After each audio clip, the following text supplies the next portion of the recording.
Good morning, Your Honors. Good morning. Pronounce your last name for me. Lady. Lady. Lady, like the word Lady. Okay. Yes. Nice to meet you, Mr. Lady. Pleasure to meet you all as well. May it please the court, with the appellate public defenders here today on behalf of the appellant, Mr. William Goldsberry, I'd like to reserve 4 minutes of my time for rebuttal. Mr. Goldsberry's raised 2 issues on appeal. I'd like to focus today on the speedy trial issue, although of course I'm happy to answer questions about our other issue as well.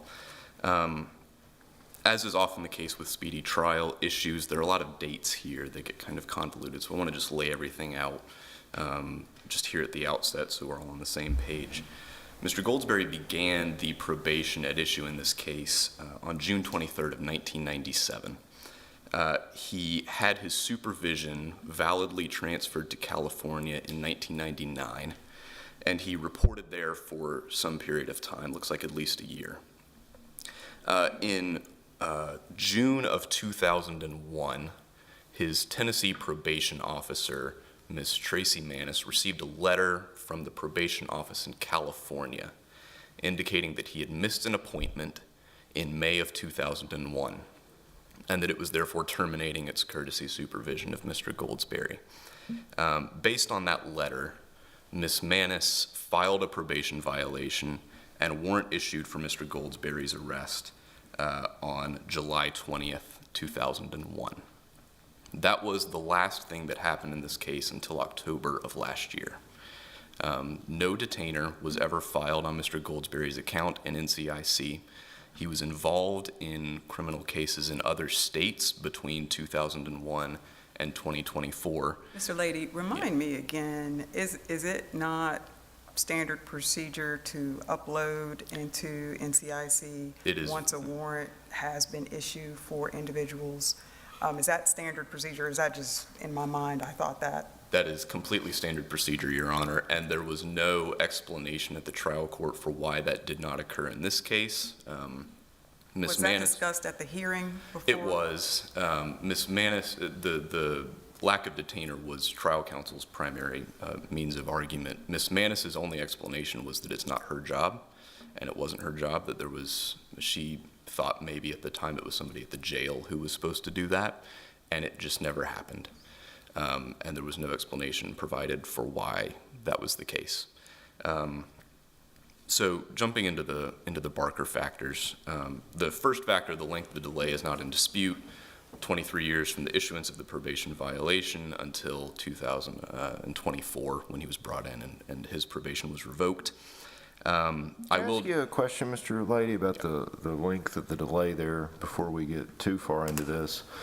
Our court filed an opinion in the case of Brent Paul Moon. It was filed in June of 2025. I'm pretty sure that the briefing in this case had concluded by then, so this is kind of a recent development.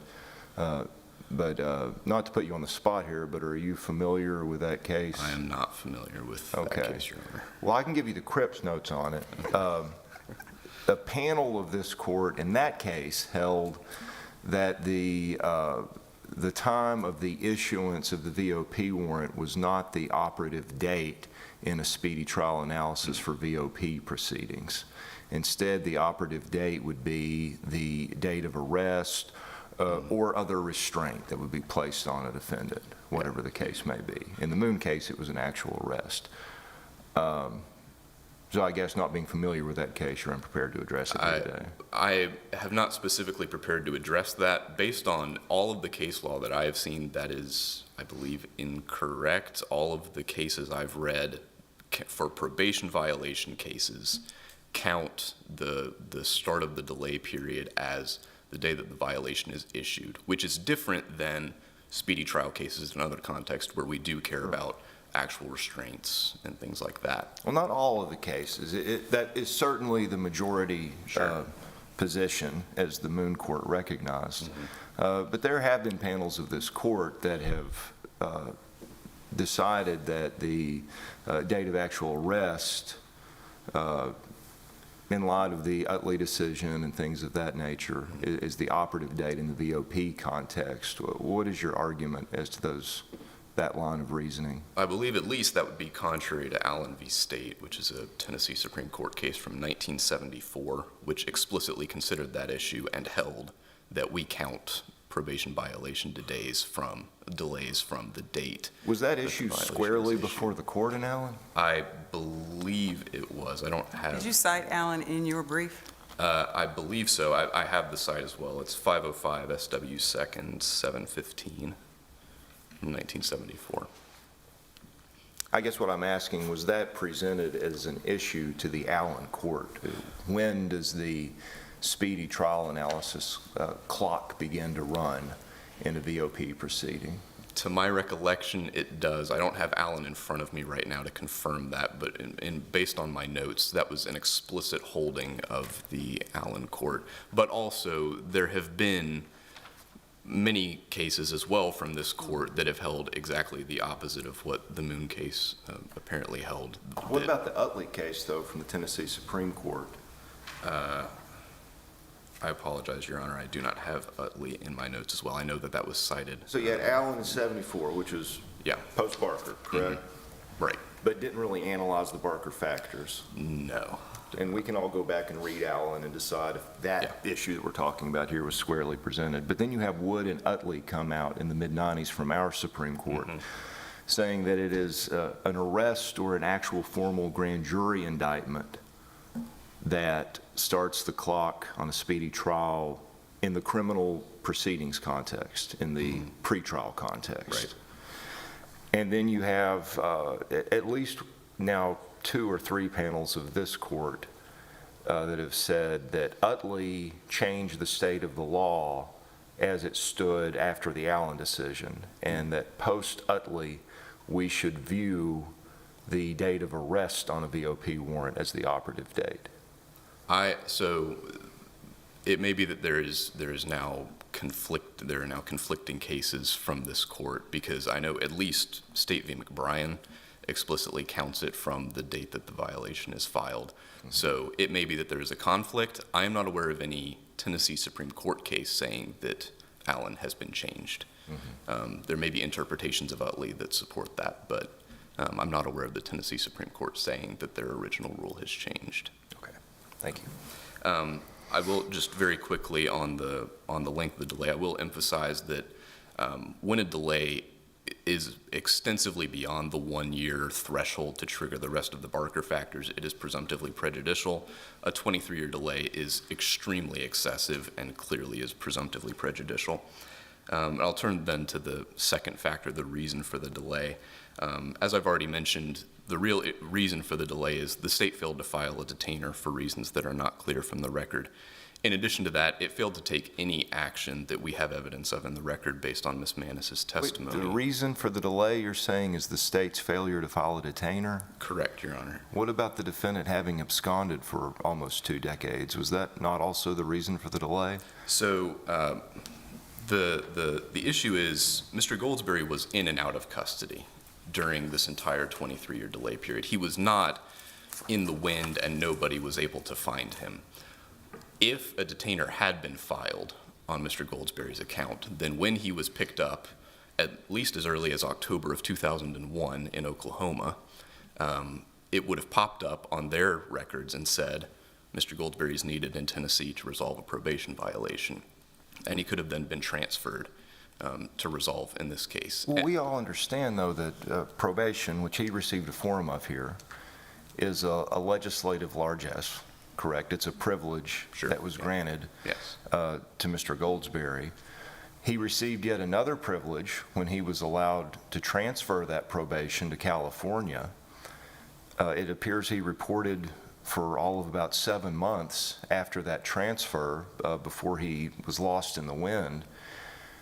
And you're saying that the state of Tennessee, after granting him this legislative privilege, this largesse, it is their responsibility to go traipsing across the entire United States and dragging him back to Tennessee. Shouldn't it be the reverse? Shouldn't it be Mr. Goldsberry's responsibility? If he wants to serve this sentence on probation, he knows where Tennessee is.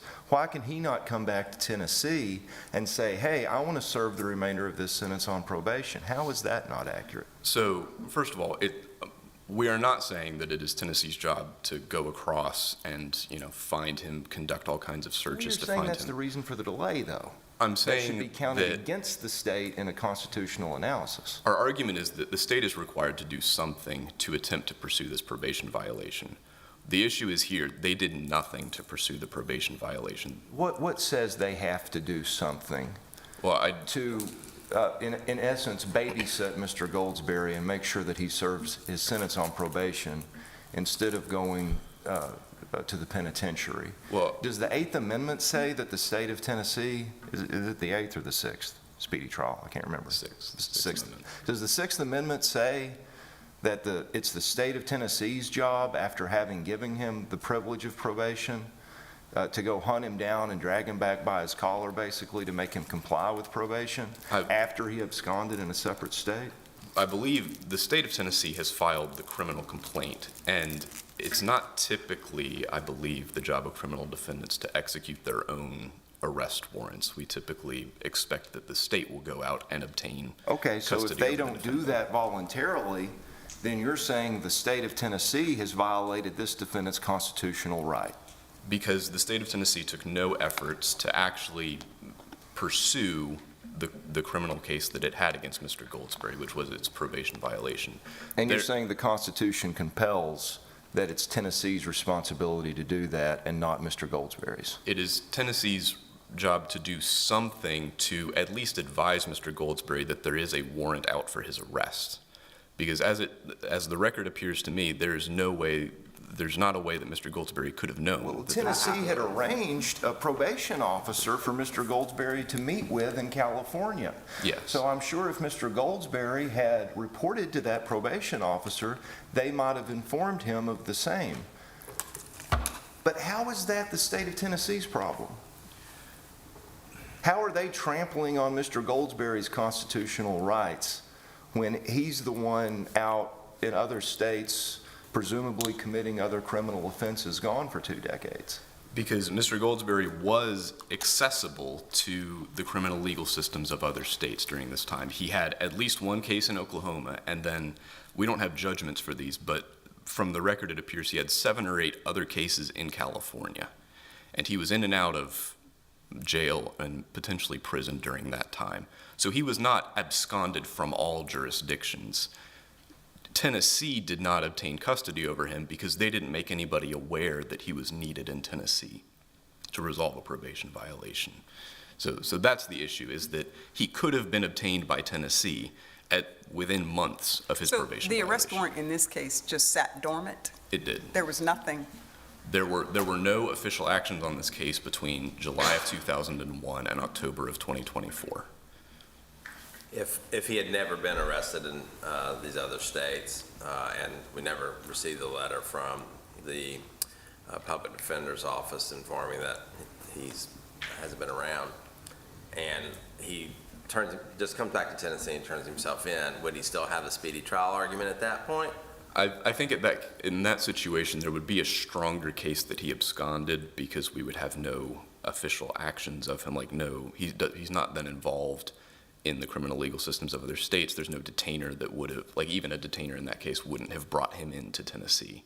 So the fact that it was 23 years isn't as important to you as that he was arrested and had contact with the legal system somewhere in the country who was unaware that there was process out of Tennessee because the state didn't file a detainer. Both are important. The fact that it was 23 years, I think, is especially important for the prejudice, the fourth Barker factor of prejudice, because it's such an exceptionally long delay period. So his engaging in further criminal conduct actually hurts the state's argument.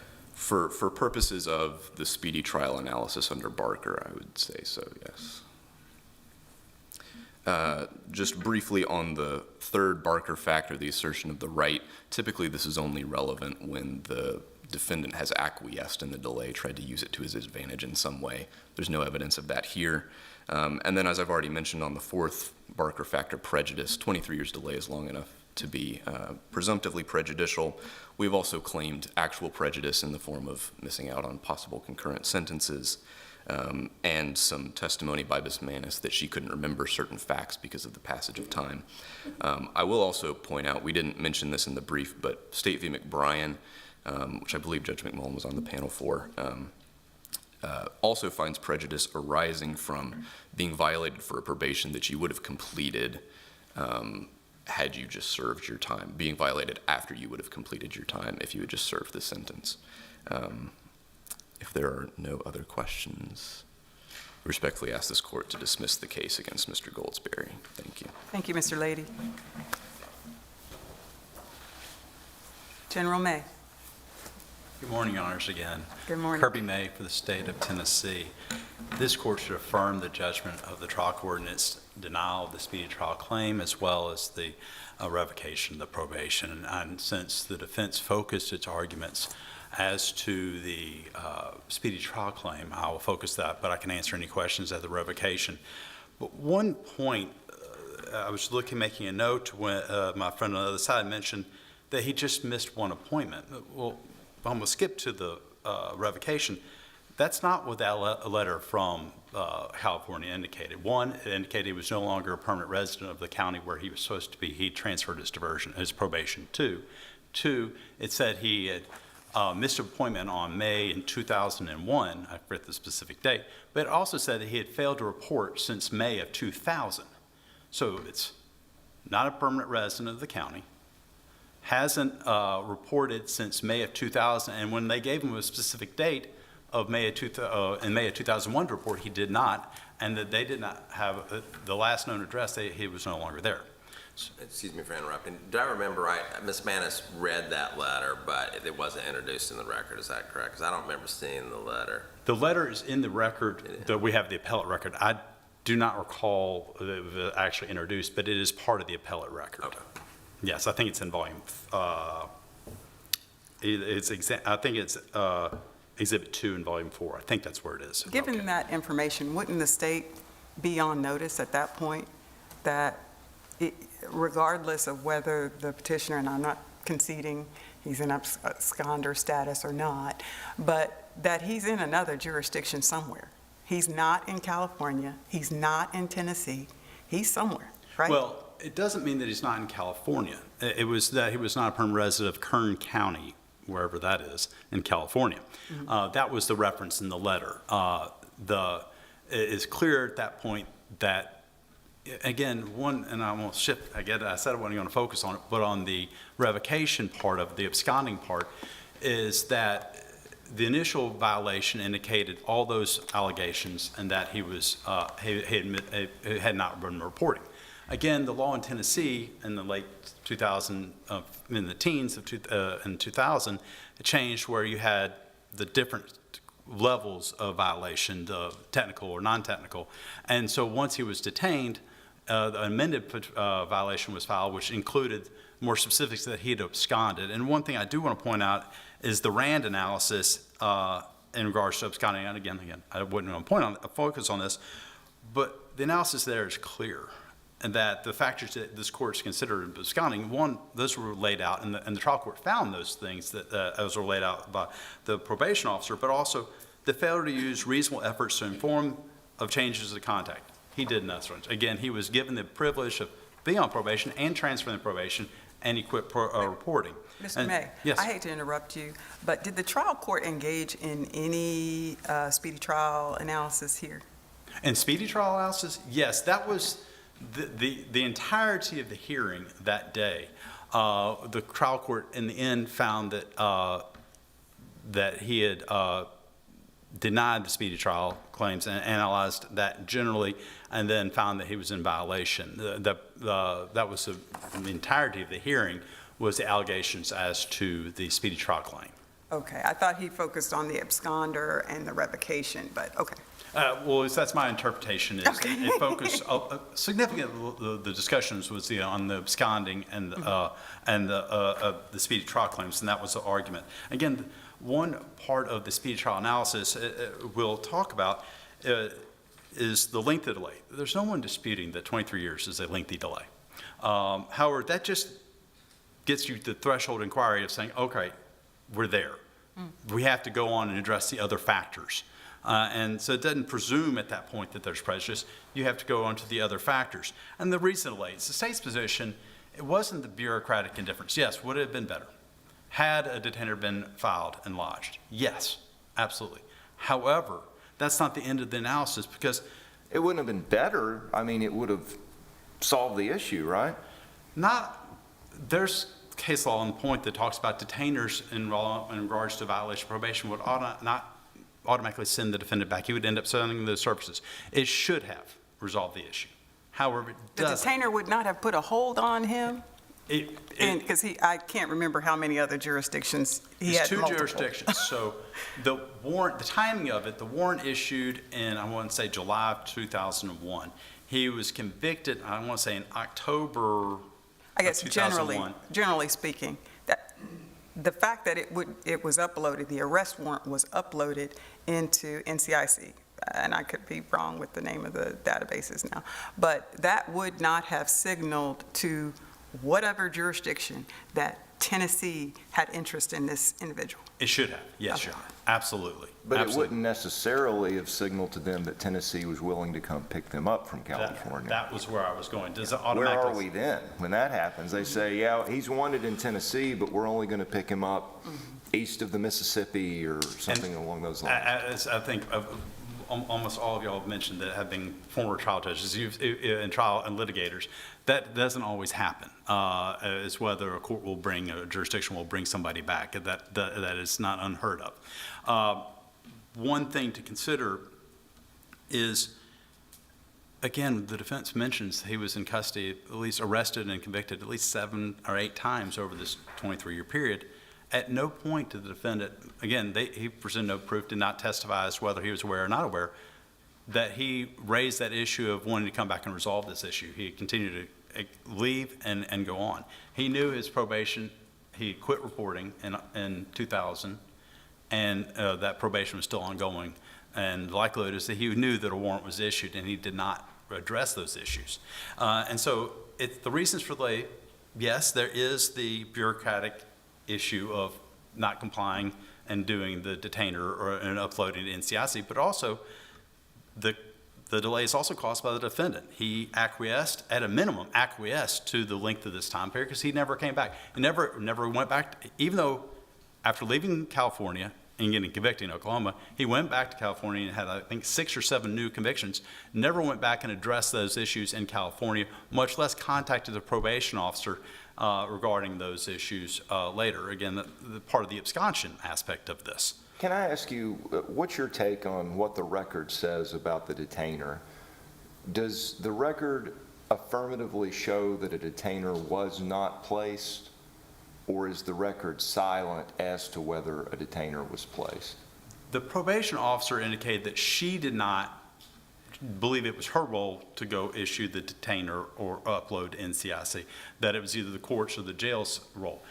There was no testimony from the court or the jail in regards to whether one was actually never done. It's pretty clear from the record, likely that it never was, Well, but there's what if no it was one of specific these testimony. Geographical detainers. I'm just thinking now, well, if she's saying, I didn't file it, I don't know if anyone else did, what if there was a detainer and says, yeah, we want him in Tennessee, but we'll only pick up from contiguous states, we're not going to take him in California? The people in California or Oklahoma would look at that and say, hey, buddy, you're wanted in Tennessee, but we're not going to take you. And there it goes. Is that possible on this record? And you've reviewed it a lot more closely than I have. That's not a loaded question. No, it's not a loaded question. And in my experience as a former trial attorney, that clearly does happen from time to time where they're put limitations on whether the law enforcement will go to such extent, to such location and bring somebody back. Sometimes it is, they're in there and then that jurisdiction contacts and they say, too far, too expensive, not doing it. I mean, I know Judge Mullins shaking her head because a former federal prosecutor and a state prosecutor, I know she's aware of this. So yes, but there's a gap in the record. There's no indication one way or the other whether that was that occurred or not. And so I would tend to default, since it's not referenced, that I'm not going to argue that that was there or that was a decision that was made. And then, but the other, so you also have the defendant's acquiescence to this over this time period. And then the demand. Judge Hickson, you mentioned this repeatedly. The defendant, from 2001 to 2024, after all these arrests and convictions, never sought to address this issue, never raised it, never addressed it. Not until he was in custody in late October 2024, he raised it in December when it was addressed. His attorney at that time raised it. And so the time period that weighs in factor for the state, he did not raise this issue. He could have at any point in time raised this issue if he was so concerned whether he would get concurrent time or consecutive time. And again, there was no proof in regards to whether he was a good candidate. There's nothing in the record that showed that he could, it was mandatory concurrent time from any of these other jurisdictions. And there's nothing in the record that he would have been a good candidate for concurrent sentencing with this violation of probation. He again did not testify. There was no record about any good deeds or any good candidacy for that. So again, the prejudice in regards to that is just not there. Doesn't he have to know that that instrument is out there for his arrest, though, to really hold that against him? There's no testimony that he did or did not know. He did not present any testimonies to that. Maybe he just stopped reporting in California and crossed his fingers. Hopefully they'll just forget about me, which I can tell you happens.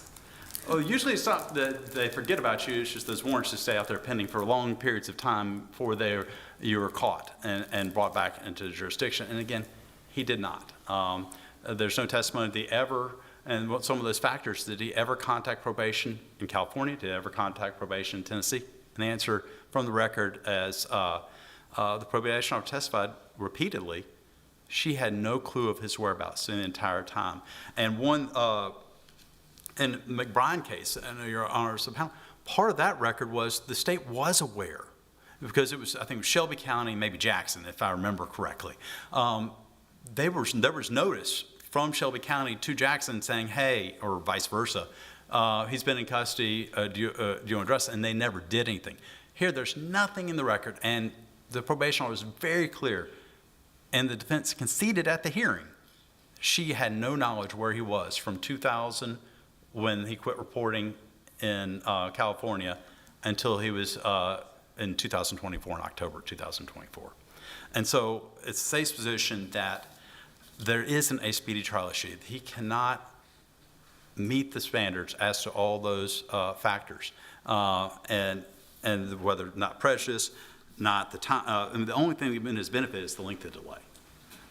The reason for the delay and the defendant's demand for speedy trial and the prejudice, simply he cannot meet those factors. And then looking at the revocation, it's the state's position that he clearly, looking at Rand, clearly absconded from his supervision in 2000, and it was much more than simply missing one appointment, and that this court was within its rights to revoke his probation at the time. If you have no further questions, we ask you to affirm the judgments of the trial court. Thank you, Mr. May. Mr. Lady, you have your rebuttal. A couple things I want to address.